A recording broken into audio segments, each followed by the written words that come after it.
অন্যভাবে বলতে গেলে বিএনপির সরকার আসলেই দেশে আইন শৃঙ্খলার পরিবেশ ঠিক হবে, কিন্তু তারা এখন পর্যন্ত এই 6 মাসে আইন শৃঙ্খলার পরিবেশ ব্যর্থ কোনো ক্ষেত্রে তারা সেটা অন্তর্বর্তী সরকার অথবা বিপ্লব পরবর্তী পরিস্থিতির থেকেও ভয়ানক রূপ ধারণ করেছে। স্বরাষ্ট্রমন্ত্রী যেটা বলেছেন এটা আসলে উনি গণভোটের যে গণরায় এবং যে গণভোট যে আদেশ, সে আদেশের বিরুদ্ধে উনি কথা বলছেন, যে আদেশ অনুসারে আসলে জাতীয় নির্বাচন হয়েছে এবং আমরা দুটি শপথ নিয়েছি। আমরা মনে করি দুটি শপথই বহাল আছে, বরং সরকার দল যে সংবিধান সংস্কার পরিষদের শপথ না নিয়ে তারা একটা গভীর সাংবিধানিক সংকট তৈরি করেছে, রাজনৈতিক সংকট তৈরি করেছে এবং গণ অভ্যুত্থানের সাথে প্রতারণা করেছে। আজকে ঢাকা মিন্টো রোডের বিরোধী দলীয় নেতার বাসভবনে 11 দলীয় ঐক্যের একটি বৈঠক হয়েছে এবং আপনারা অলরেডি শুনেছেন যে এই আজকের বৈঠকের আমাদের মূল উপজীব্য ছিল যে আমাদের আগামীর কর্মসূচি, 11 দলের কর্মসূচি, এবং 11 দল সারা বাংলাদেশে কয়েকটি লং মার্চ ঘোষণা করেছে। সেই পরিকল্পনাগুলো আজকে হয়েছে। সেই পরিকল্পনা মোতাবেক 5ই সেপ্টেম্বর আমাদের প্রথম লং মার্চ চট্টগ্রামের অভিমুখে আমাদের লং মার্চ শুরু হতে যাচ্ছে। আমাদের লং মার্চে কয়েকটি পথসভা হবে এবং পর্যায়ক্রমে আমাদের এরকম অনেকগুলো বিভাগে আমাদের লং মার্চ হবে। আমাদের 11 দল ঐক্যবদ্ধভাবে এই লং মার্চে অংশগ্রহণ করবে এবং শুধু 11 দল না, আমরা বাংলাদেশের গণতন্ত্রকামী জনগণের প্রতি আমরা আহ্বান জানাচ্ছি এবং আমরা আশাবাদী এই লং মার্চে সাধারণ মানুষ ব্যাপকভাবে অংশগ্রহণ করে এই লং মার্চকে সফল করবেন। বিশেষত সেই জনগণ যারা জুলাই গণ অভ্যুত্থানে অংশ নিয়েছিল, যারা এই নির্বাচনে গণভোটে হ্যাঁ ভোট দিয়েছিল, 11 দলের আহ্বানে হ্যাঁ ভোট দিয়ে সংস্কারের আকাঙ্ক্ষাকে জাতির সামনে তুলে ধরেছিল। প্রায় 70% জনগণ যারা হ্যাঁ ভোটের মাধ্যমে সংস্কারের আকাঙ্ক্ষা ব্যক্ত করেছিল এই নির্বাচনে, গণভোটের নির্বাচনে, আমরা আশা করছি সেই সকল জনগণ, বিশেষত তরুণরা এই গণভোটে এই লং মার্চে অংশগ্রহণ করবে। এবং আপনারা জানেন যে গণভোটের যে গণরায় বাস্তবায়ন সহ দেশে অনেকগুলো সংকট এই মুহূর্তে তৈরি হয়েছে। আমরা সেই সংকটগুলো নিয়ে আজকে বিস্তারিত আলোচনা করেছি। বিশেষত সরকারের যে 180 দিন, সেই 180 দিনকে আমরা পর্যালোচনা করেছি। আমাদের কাছে মনে হয়েছে এই 180 দিনে সরকার অপরিকল্পিত এবং অব্যবস্থাপনার কারণে জনগণের ভোগান্তি ব্যাপকভাবে বেড়েছে এবং জন আস্থা, একটা সরকারের যে পাবলিক ট্রাস্ট প্রয়োজন, সেই জন আস্থা একেবারেই তলানিতে গিয়েছে। কারণ আপনারা যদি দেখেন আইন শৃঙ্খলার পরিবেশ অত্যন্ত বাজে, দেশে নিরাপত্তা নেই। যদিও আমরা বিগত সময়ে শুনেছি, বিশেষত নির্বাচনের আগে, যে নির্বাচিত সরকার আসলেই, অন্যভাবে বলতে গেলে বিএনপির সরকার আসলেই দেশে আইন শৃঙ্খলার পরিবেশ ঠিক হবে, কিন্তু তারা এখন পর্যন্ত এই 6 মাসে আইন শৃঙ্খলার পরিবেশ ব্যর্থ কোনো ক্ষেত্রে তারা সেটা অন্তর্বর্তী সরকার অথবা বিপ্লব পরবর্তী পরিস্থিতির থেকেও ভয়ানক রূপ ধারণ করেছে। দ্বিতীয়ত জ্বালানি সংকট, আপনারা সকলেই জানেন দেশে কোথাও বিদ্যুৎ পাওয়া যাচ্ছে না। ইভেন ঢাকাতেও লোডশেডিং হচ্ছে এবং লোডশেডিং দেশের ইতিহাসে সর্বোচ্চ পর্যায়ে পার হয়েছে। এবং জ্বালানি সংকট, গ্যাস সংকটও শুরু হয়েছে, গ্যাসের দাম বৃদ্ধি হয়েছে, সিলিন্ডারের দাম বৃদ্ধি হয়েছে, কারখানা বন্ধ হয়েছে, প্রায় কয়েকশো কারখানা সারা দেশে বন্ধ হচ্ছে। ব্যবসায়ীরা উদ্বেগ প্রকাশ করছে। একদিকে তো চাঁদাবাজির একটা ভোগান্তি তাদের রয়েছে, অন্যদিকে এখন গ্যাস বিদ্যুৎ তারা পাচ্ছে না। অন্যদিকে সার সংকট তৈরি হয়েছে, কৃষকরা সেই সার সংকট ভুগতেছে। এবং এই যখন দেশের সার্বিক পরিস্থিতি, আমরা দেখছি সরকার সেগুলো স্বীকার না করে বরং 180 দিনের একটা সাফল্য মণ্ডিত তারা দেখানোর চেষ্টা করছে, যেটা একেবারেই জনগণের সাথে প্রতারণা। এবং যেই প্রতারণার রাজনীতি আমরা অতীতে আওয়ামী লীগকে করতে দেখেছি, এখন সে একই প্রতারণার রাজনীতি বিএনপি সরকার জনগণের সাথে করছে। 180 দিনের এই ব্যর্থতার জন্য এই সরকারের উচিত ছিল, প্রধানমন্ত্রী তারেক রহমান উচিত ছিল জনগণের কাছে ক্ষমা প্রার্থনা করা এবং বিরোধী দল সহ জনগণের কাছে সহায়তা কামনা করা। তো সেটা তারা না করে তারা মিথ্যা তথ্য দিচ্ছে, জনগণকে বিভ্রান্ত করছে। কিন্তু আপনারা সকলেই জানেন, আমরা যখনই জনগণের কাছে যাচ্ছি মানুষ তার ভোগান্তির কথা বলছে। এবং এটা শুরুটা হয়েছে গণভোটের গণরায় বাস্তবায়ন না করে সংবিধান সংস্কার পরিষদের শপথ না নেওয়ার মাধ্যমে সরকার এই প্রতারণার কাজ শুরু করেছে। অন্যদিকে এই সরকার প্রধান জনাব তারেক রহমান, তিনি দেশে এসে বলেছিলেন যে আই হ্যাভ এ প্ল্যান। ওনার একটা প্ল্যান রয়েছে, পরিকল্পনা রয়েছে, দেশকে তিনি স্থিতিশীল করতে পারবেন, অর্থনীতিকে স্থিতিশীল করতে পারবেন। এখন দেখা যাচ্ছে যে পুরা সরকারের 180 দিন আসলে অব্যবস্থাপনা। আপনার মন্ত্রী পরিষদ অল্প কয়েকদিনে, মাত্র 6 মাসে আবার পুনর্গঠিত করা লাগলো। তার মানে তাদের পরিকল্পনা এবং হোমওয়ার্ক যথাযথ ছিল না।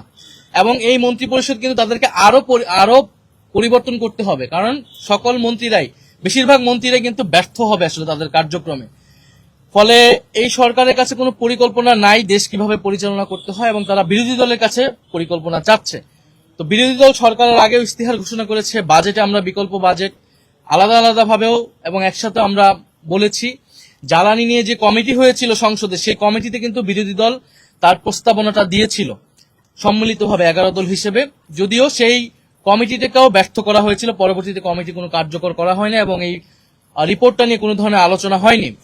ফলে সরকারের এই অব্যবস্থাপনার কারণে দেশবাসী ভুগছে।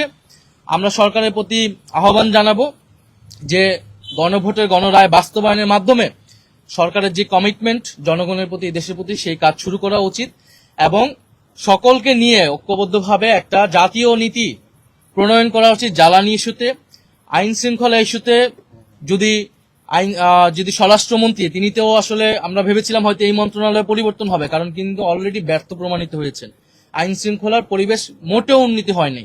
ফলে এই মন্ত্রণালয়গুলো কি করবেন যেগুলো আসলে ক্রমাগতভাবে ব্যর্থ হচ্ছে, তো সেগুলো নিয়ে সরকারের মন্ত্রণালয় পুনর্গঠিত করা উচিত। সেক্ষেত্রে বিরোধী দল প্রয়োজনে সরকারকে নীতিগতভাবে সহায়তা করবে। আরেকটি বিষয় আমাদের আলোচনা এসেছে যে সরকারের পররাষ্ট্রনীতি এবং বাংলাদেশে বর্তমান যে ভূ রাজনীতির মধ্যে বাংলাদেশ আছে, আমাদের কাছে মনে হচ্ছে সরকার যে পররাষ্ট্রনীতি সেটা যথেষ্ট আত্মবিশ্বাসহীন। কারণ সরকার ভারত সফর করবে কি করবে না এ বিষয়ে জনগণকে কোনো সুস্পষ্ট বার্তা দিতে পারছে না। এবং 5ই আগস্ট, এইবারে 5ই আগস্ট দিল্লিতে যে প্রেস ব্রিফিং হয়েছে, আওয়ামী লীগকে যে প্রেস ব্রিফিং করতে দেওয়া হলো, সেটার জন্য কিন্তু ভারত সরকারকে যথাযথ জবাবদিহিতার আওতায় এই সরকার আনতে ব্যর্থ হয়েছে। ফলে আমরা মনে করি যে আওয়ামী লীগকে দিল্লিতে কার্যক্রম করতে দিয়ে ফ্যাসিস্ট আওয়ামী লীগকে এবং একই সাথে বাংলাদেশ সরকারের সাথে বা বাংলাদেশের সাথে সুসম্পর্ক, এটা আসলে সম্ভব নয়। আমরা যে কোনো দেশের সাথে মর্যাদা এবং সমতার ভিত্তিতে সম্পর্ক চাই এবং বাংলাদেশ ভারত যে পারস্পরিক যে সমস্যাগুলো রয়েছে, এবছর গঙ্গা চুক্তি শেষ হবে এবং অন্যান্য যে নদীর পানি বন্টন চুক্তি, সীমান্ত হত্যা, পুশিন ইত্যাদি বিষয়ে খোলামেলা আলোচনা করে বাংলাদেশ ভারতের নতুন পররাষ্ট্রনীতি প্রণয়ন করতে হবে বা সম্পর্ক স্থাপন করতে হবে এবং সেক্ষেত্রে আওয়ামী লীগকে বাদ দিয়ে এটা করতে হবে। ফলে আওয়ামী লীগের এই বিষয় সুরাহা না পর্যন্ত, শেখ হাসিনার বিচার, ওসমান হাদির যে খুনিদের বিচার, সেটা নিশ্চিত না হওয়া পর্যন্ত জনাব তারেক রহমান, প্রধানমন্ত্রী তারেক রহমানের ভারত সফর জাতির জন্য কল্যাণকর হবে বলে 11 দল মনে করছেন। আমরা জনগণের প্রতি আহ্বান জানাচ্ছি যে এই বিষয়গুলো নিয়ে আমরা জনগণের যে সমস্যা, আরেকটি সমস্যা এসেছে কর্মসংস্থান। যে সরকার বলেছিল যে তারা 1 কোটি কর্মসংস্থান 18 মাসে করবে, তো 6 মাস গিয়েছে, তারা কিন্তু কোনো কর্মসংস্থান করতে পারেনি। অন্যান্য জায়গায় আমরা দেখছি যে চাকরি পরীক্ষা সহ বিভিন্ন জায়গায় কিন্তু দুর্নীতির অভিযোগ আসতেছে। বিশ্ববিদ্যালয়গুলোতে সন্ত্রাসের আবারও অভয়ারণ্য তৈরি করা হচ্ছে। বিরোধী দল মতের যেই ছাত্র সংগঠন রয়েছে, ছাত্র সংসদের নেতা রয়েছে, তাদেরকে দমন পীড়ন করা হচ্ছে, গণতান্ত্রিক পরিবেশ সংকুচিত হচ্ছে এবং নজিরবিহীনভাবে এই সরকার দলীয়করণ করেছে, দলীয় লোক নিয়োগ করেছে রাষ্ট্রের বিভিন্ন স্তরে, ইলেকশন কমিশন থেকে শুরু করে বিভিন্ন প্রতিষ্ঠানে। তারা এবং দুদক, আপনারা দেখবেন যে দুদকের চেয়ারম্যান কিন্তু সম্প্রতি নিয়োগ করা হলো এবং এটাও জুলাই সনদ অনুযায়ী কিন্তু নিয়োগ করা হয়নি। পিএসসির চেয়ারম্যান পদত্যাগ করেছেন, কেন করেছেন আমরা জানি না। তো এই যে পাবলিক প্রতিষ্ঠানগুলো, এগুলো নিয়ে কিন্তু আমাদের আলোচনা ছিল বা আমরা 6 মাস ঐক্যমত্য কমিশনে আলোচনা করেছি। ফলে দেখা যাচ্ছে সরকার জুলাই সনদ বলেন, গণভোট বলেন এবং তার নিজস্ব যে 31 দফা তারা রচনা করেছিল, তার কোনোটিই কিন্তু তারা ফলো করছে না এবং জনগণের প্রতি দেওয়া কমিটমেন্ট রক্ষা করছে না। যদি তারা কমিটমেন্ট রক্ষা না করে, এ কারণে আমাদেরকে সংসদের বাইরে আমাদেরকে গণতান্ত্রিক আন্দোলন গড়ে তোলার প্রয়োজন আমরা বোধ করছি। সেই লক্ষ্যে আমরা জনগণের কাছে যাচ্ছি এবং জনগণকে ঐক্যবদ্ধ করছি। আমরা মনে করি সরকার যদি জুলাই গণ অভ্যুত্থানের আকাঙ্ক্ষা এবং তার প্রতিশ্রুতি যদি রক্ষা না করে, আমরা গণতান্ত্রিকভাবে রাজপথে 11 দল সেটার জবাব দিবে। লং মার্চে আপনাদের সবাইকে, আপনাদের মাধ্যমে দেশবাসীকে আমরা আহ্বান জানাচ্ছি, আপনারা স্বতঃস্ফূর্তভাবে আপনারা আসবেন এবং লং মার্চে যদি কোনো, এটা আমাদের গণতান্ত্রিক কর্মসূচি, এখানে যদি কোনো রাজনৈতিক বা প্রশাসনিক বাধা আসে, সেই বাধা আমরা সর্বাত্মকভাবে গণতান্ত্রিকভাবে আমরা ইনশাল্লাহ প্রতিহত করে সামনের দিকে এগিয়ে যাব। দেখেন, সরকারের এই দাবিগুলো বিরোধী দলের কাছে ছিল না, ছিল জনগণের কাছে। সরকার যে জুলাই সনদ বাস্তবায়ন করবে বা গণভোট মেনে অংশগ্রহণ করেছে, এটা জনগণের কাছে, জাতির সামনে তারা এটা উপস্থাপন করেছে। আমরা সরকারকে কোনো দল হিসেবে বা বিএনপিকে আমরা সহযোগিতা করছি না, আমরা যেগুলা জাতীয় সংকট আমরা মনে করি, সেই বিষয়গুলোতে আমরা ঐক্যবদ্ধভাবে কাজ করার আমাদের সর্বাত্মকভাবে আমাদের ইচ্ছা ছিল। সেই জায়গা থেকে আমরা এটা বলেছি যে দেশের সংকটে, জাতীয় সংকটে আমরা সরকার দেখব না, আমরা সকল দল ঐক্যবদ্ধভাবে কাজ করব। রাষ্ট্রপতি নির্বাচনে এটা আমরা বলেছি যে এই নির্বাচনটা যে একটা অপ্রয়োজনীয়, একটা অকার্যকর নির্বাচন, এটাই কিন্তু আসলে জনগণের সামনে অনেক বেশি প্রতীয়মান হয়েছে। এই জন্য আমরা এটাতে অংশগ্রহণের মাধ্যমে জনগণের সামনে এটা তুলে ধরেছি যে আপনি যদি 70 অনুচ্ছেদ সংশোধন না করেন, আপনি যদি গোপন ব্যালটে ভোটের ব্যবস্থা না করেন, তাহলে এই রাষ্ট্রপতি নির্বাচন আসলে একটা প্রহসনের মতো। ফলে আমরা মনে করি যে এটা জনগণের সামনে এটা স্পষ্ট হয়েছে।